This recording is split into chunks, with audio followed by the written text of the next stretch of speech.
George Kilpatrick Inspiration for the Nation, celebrating people we feel good about. Bill Simmons is the executive director of the Syracuse Housing Authority.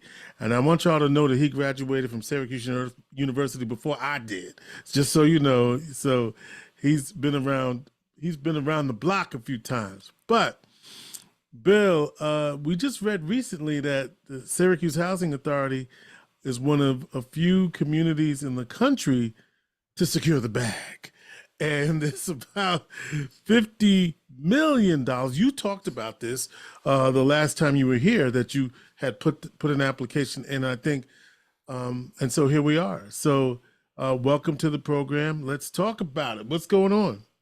Yeah, thanks, George, for having me. And yeah, we're excited about receiving the $50 million from the HUD from their Choice Neighborhood Competition. There were about 28 housing authorities throughout the country who applied for this grant. 9 of us had interviews or visits by HUD, and 6 were awarded. So we, they found our plan to be very transformational, and the 50 million, 30 of that will go towards helping us with the housing, demolishing many of the properties, and doing some environmental work. And then 10 million will go towards working with the people plan.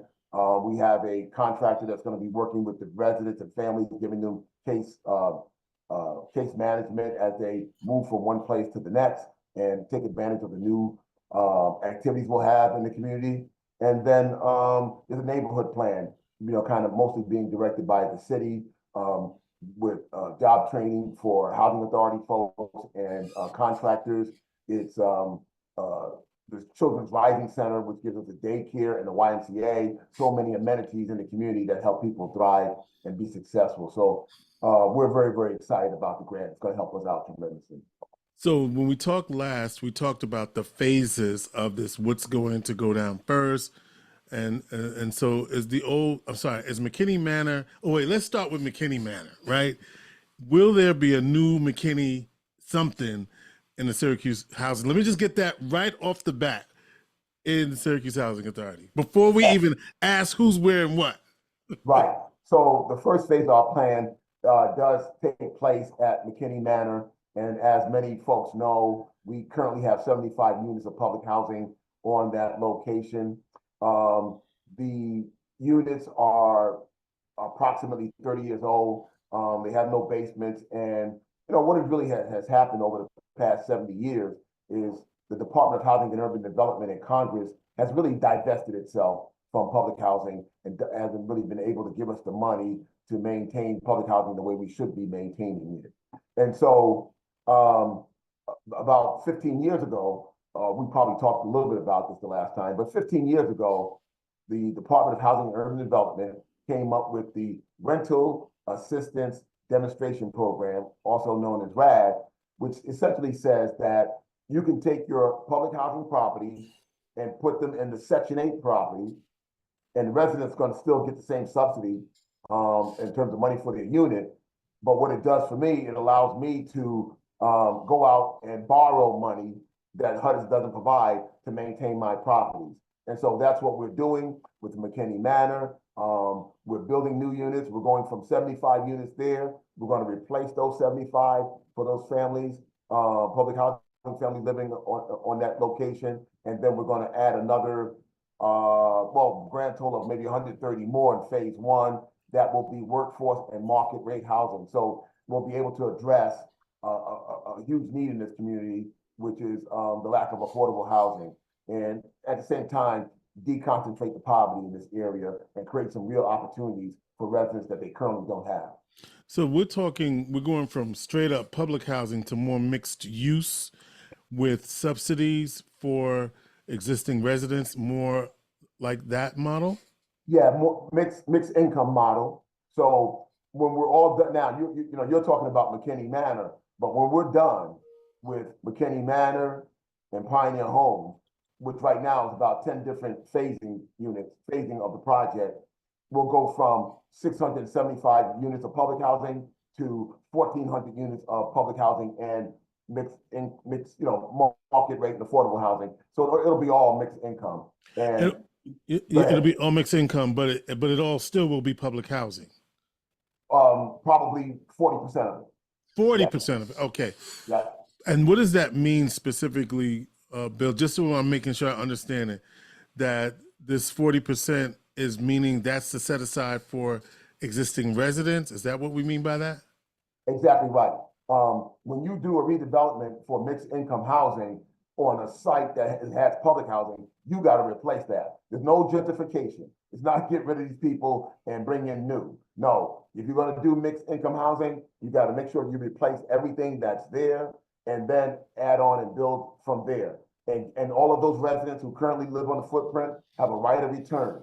So in our case, by doing the phases like 1 through 10, it does one main thing for us, and that is it gives 51% of the residents who currently live here now the opportunity to just move once. The other 49% who currently live here, they're going to have to move twice, unfortunately. But we're trying to maximize the number of people who are on the footprint, stay here, and take advantage of the redevelopment when it's all completed.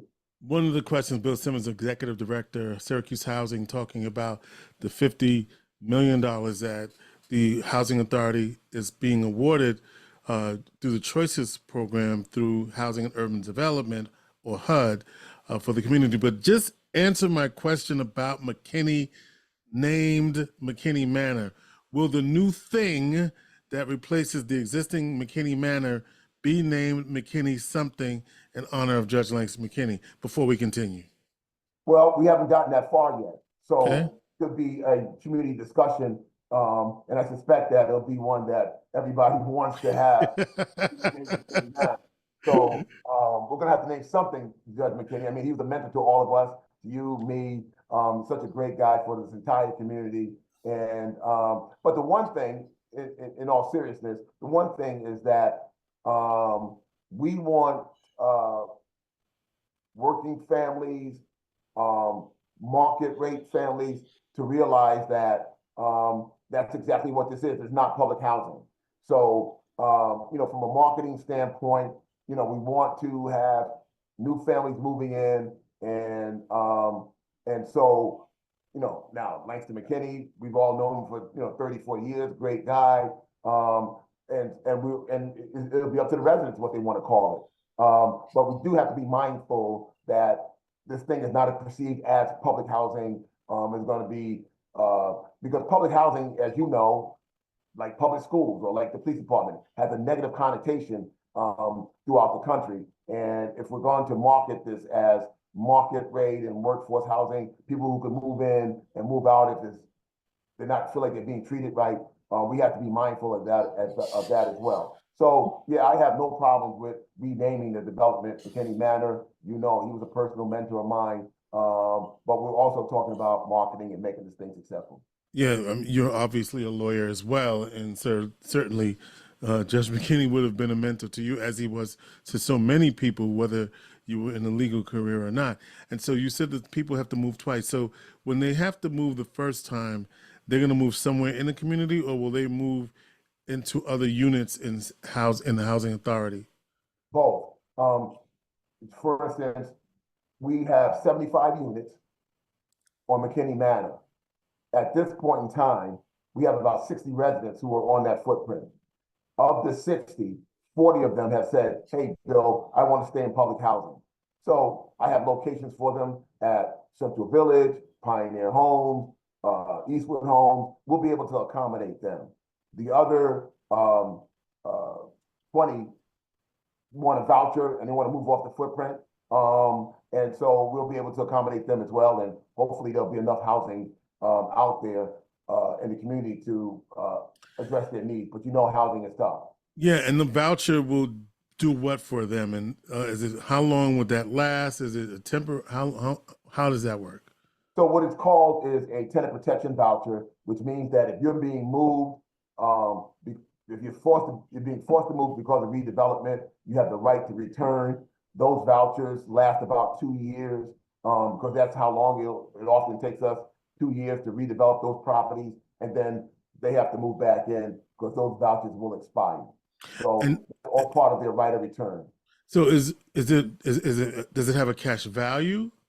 Yes, it will pay for 70% of the unit that they move into. Mm, Because the tenants with us now pay approximately 30% of their income toward their rent.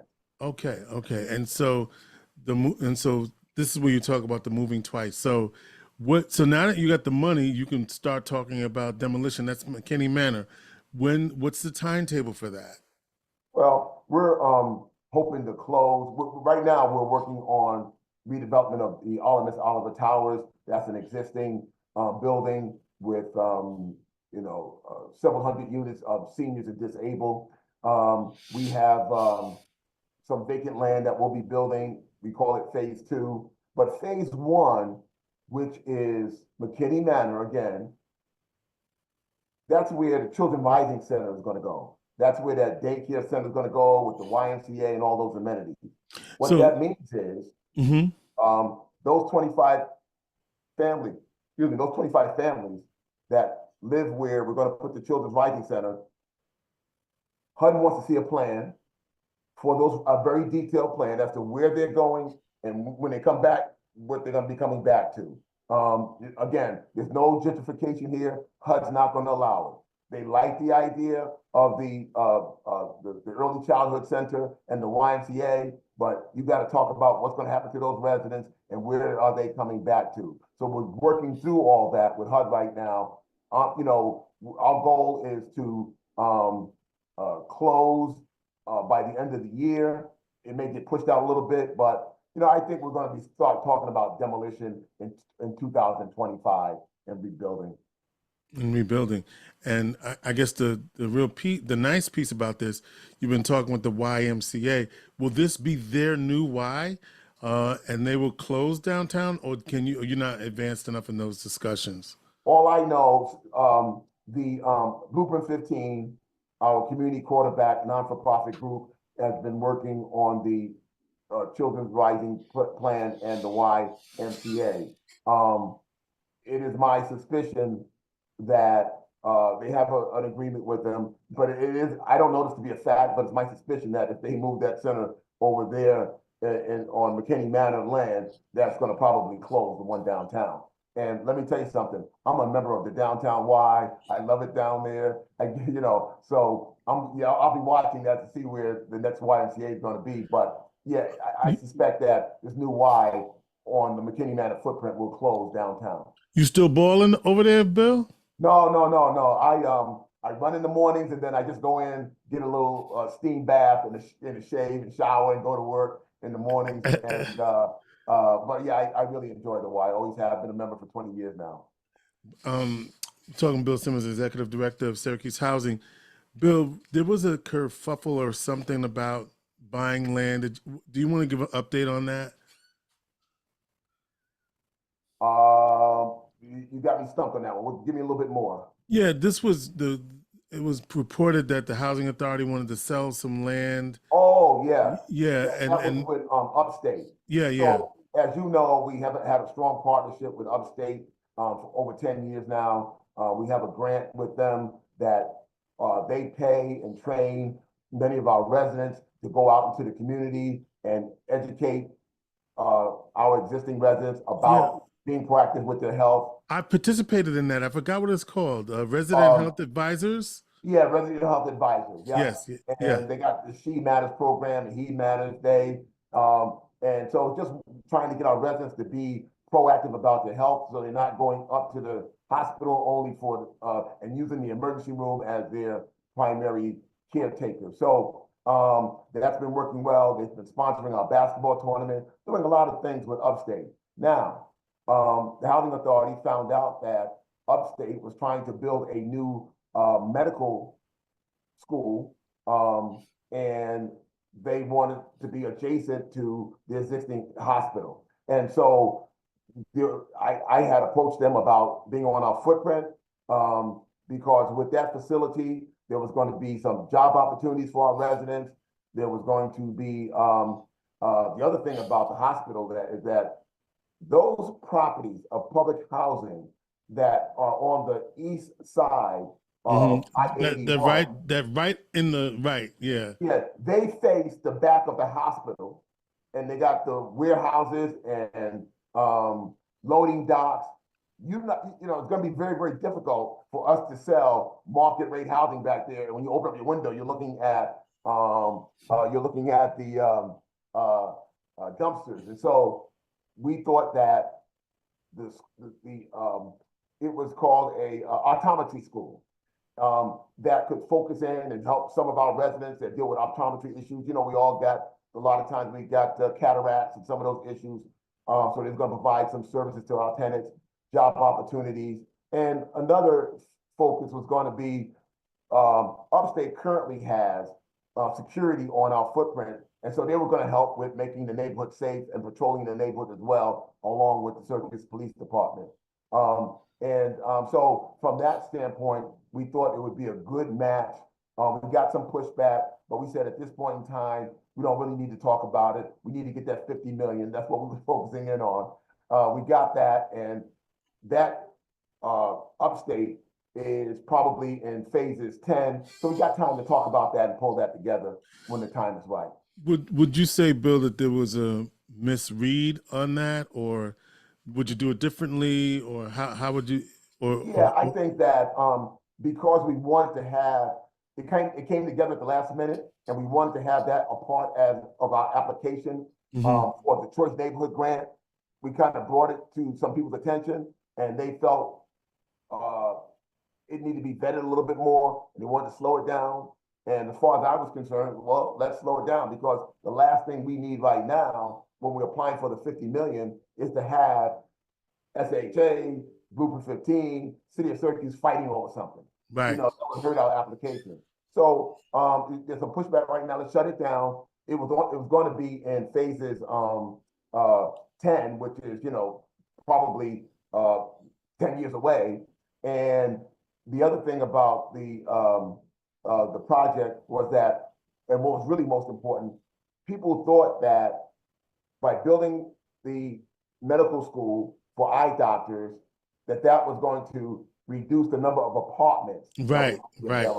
And so we had already kind of worked that out over on the east side of, on the west side of I-81. That was all worked out, but didn't get a chance to get vetted through. So in the future, we'll revisit that opportunity, see if the residents are interested in doing it. But it's going to be very, very hard for us to build. And what we want to do was not only build the medical facility there, but we're going to build another small development with seniors and disabled that would be adjacent to Toomey Abbott Towers. We have a senior high-rise building there to have all of those residents and come and get medical services, something so sorely needed. We thought was a good idea. We still think it's a good idea, and we'll probably get a chance to revisit it in the future. Bill Simmons, Executive Director, Syracuse Housing Authority. Bill, question for you around the other pieces. So the Pioneer Homes, and what phase project out what happens with those properties? So phase 1, 2, and 3 are all pretty much at McKinney Manor.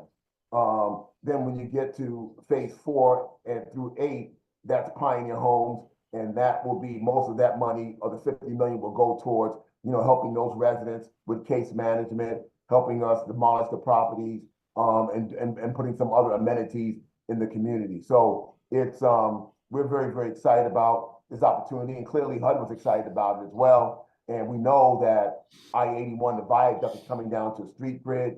We got the New York State and the City of Syracuse applied for a Reconnecting Communities grant. That was $180 million. We got that grant. It's helping I-81 connect, make all the connections and widen some of the lanes so that when the viaduct comes down, trucks can pass through 481 and get where they have to go. But of the $180 million, 30 of that was reserved for the Pioneer Homes and McKinney Manor development. So that's going to help us out with a lot of infrastructure. The last thing you want to do is build some new housing on pipes and infrastructure underneath that's 100 years old. You want that to be new as well. I can't tell you the number of times that I have to go into Pioneer Homes or Central Village and do a big digging up the ground, cleaning Mm. up the pipes because they're old and they're collapsing, or there's just too much grease or something in there. So we got to get the pipes new as well, so we're not digging all the time up in a brand new community. We have some dollars that might become available from Senator Schumer, Gillibrand, and Congressman Williams, again, to help us out with the cost of demolishing properties and cleaning up properties and doing some other things. So, things are moving in the right direction. The residents are really excited and engaged with the project. The residents know that, it's going to be a lot of work on their part to move from one unit to another, or from one unit out the property and back on. But what the residents also know is that we can't continue to do what we're doing now. What we're doing now is unsustainable. Bill Simmons is being cut, and he's having a hard time keeping his monies are being cut from HUD. He's having a hard time keeping up the properties. We have concentrated poverty down here and all the negative things that are associated with that. And for us to build new and put all these amenities, reconnect the streets so you don't have these super blocks with nefarious activity taking place. They're really excited about that, but a little nervous and anxious as well, and we can all understand that. And when you talk about market rate housing, so I think about when my daughters used to live.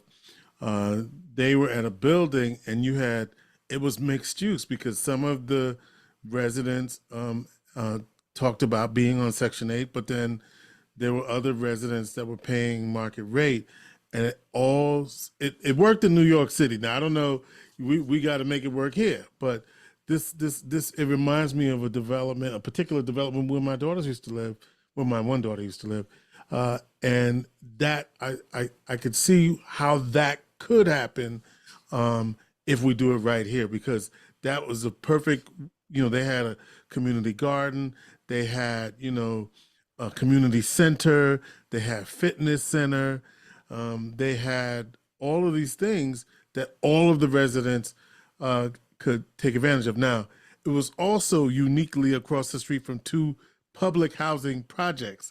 So it was automatically going to be all of the things all together all of the time because of the specific location of this development. But the development itself had all of those things that you were talking about. Some people paying this, some people paying that. And, with all of the activism around this and your commitment, as you said, it's maybe Syracuse can be another model for how it can work. Because the thing is, Bill, we talk about this as if we've seen it work here in this community, and I haven't seen it work yet. So this is a good. Maybe you have, and correct me if I'm misinformed, but I know it's something we talk about and aspire to.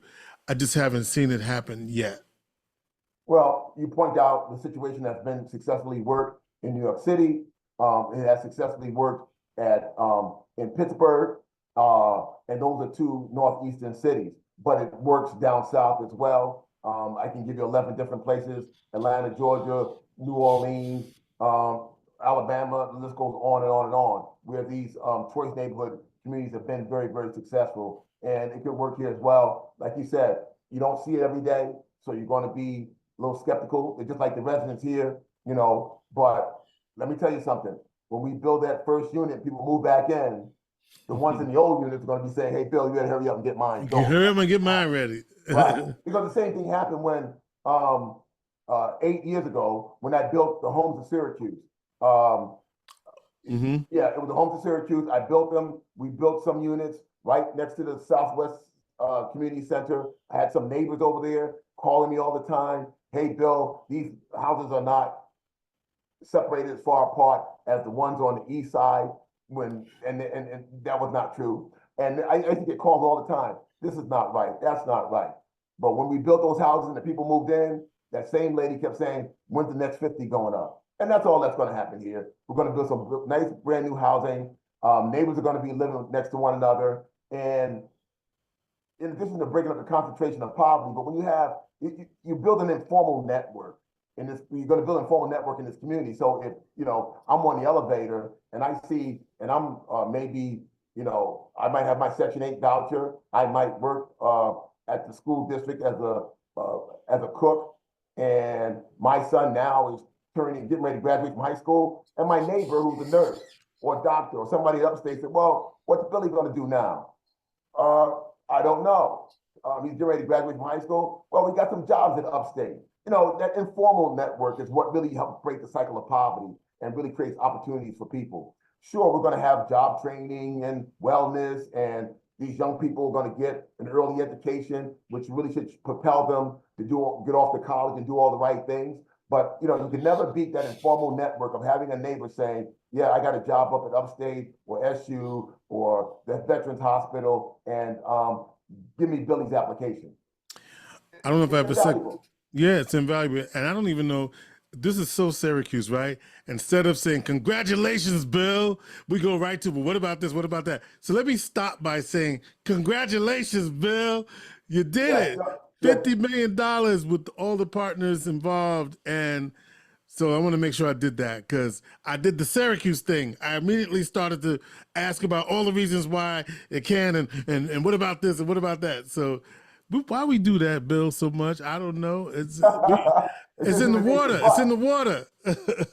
Well, but you're right, because by getting the 50 million from HUD, it says things to the broader community that HUD has reviewed the plan, they like it and accept it, and they're ready to move forward. But you're right. We have the Syracuse Housing Authority, we have the City of Syracuse, we have Onondaga County government, we have Blueprint 15, we have Urban Strategies.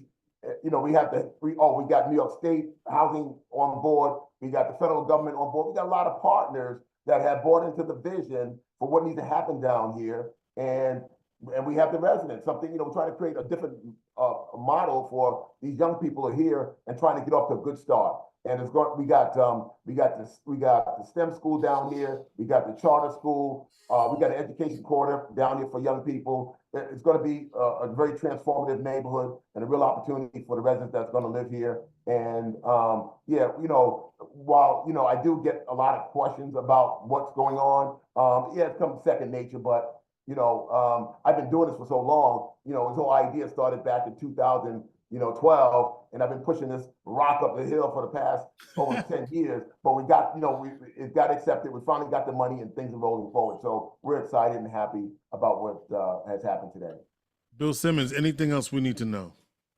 Not really. I think that, once we get, we're hoping that, you got a lot of people like you and I, George, who, kids are grown and they downsize sometimes in their housing, and we're looking for those individuals to move into these properties. We're also looking for a lot of young people who, before they get started, or a lot of young people are not looking for those big families and want to be in this kind of community that is, close to SU, close to downtown, close to, even though the I-81 viaduct is coming down, you'll still be able to get on I-81 and 690 relatively quick. So it's going to be a very, very convenient community with a lot of amenities. It's going to be world class, and we're excited about it. And we think this is just the beginning of the things that are going to be happening here in Central New York and Syracuse. If I need to stay abreast of the conversation, how do I do that? Well, mostly we keep our website up to date on what's happening from time to time. But George, you can pick up the phone and call me anytime, and I'll give you an update. I love it. Bill Simmons is the executive director of Syracuse Housing Authority. Syracuse Housing Authority .what? .org. I'm sorry. SyracuseHousingAuthority.org. You got me on that one. See, SyracuseHousingAuthority.org. And Bill, continued good work. Bill's been a long time member of the community, graduate of Syracuse, got his law degree, and has been an elected official, and now pushing that rock up the hill. So thank you for sticking with it, brother, and continue good work. Thanks for having me, George. Inspiration for the nation.